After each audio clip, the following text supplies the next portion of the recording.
Oh, I'm exactly with what they have. Everything needed to be set up to be able to get to the final 4 teams. That's why we set up the championship game the way we set it up. Is you got to have your last 2 teams playing. Everybody said, well, then it's going to be tough. Yeah, it is tough, but it doesn't matter. You're just trying to get to that point. You just want to be one of those 2 teams.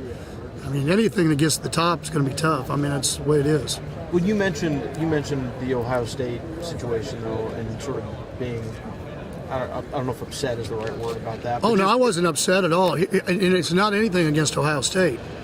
My point is I was told that the reason why Baylor and TCU got left out was because we didn't play a championship game. We didn't have a 13th ball game, and then they changed the rules.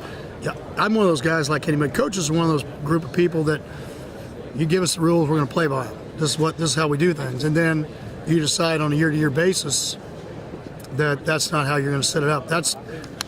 Then we might as well go back to computers then. Well, I think it's pretty clear at this point it's almost entirely subjective. Well, there's no doubt about it. And to be honest with you, that was the problem I had. That's why I was excited about going to the committee, because we were going to take all that out. All we were going to do was watch film. And it wasn't going to be about strength of schedule. It wasn't going to be about any of the above. It was going to be, when we watch film, who are the 4 best teams playing at the end of the year.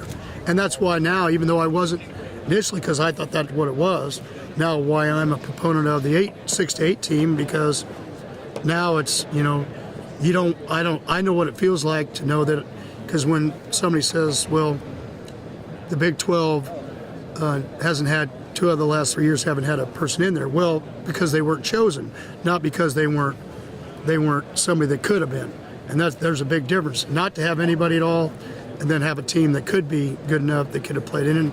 And that year, both Baylor and TCU, I thought, like, were good enough they could have played in the playoffs.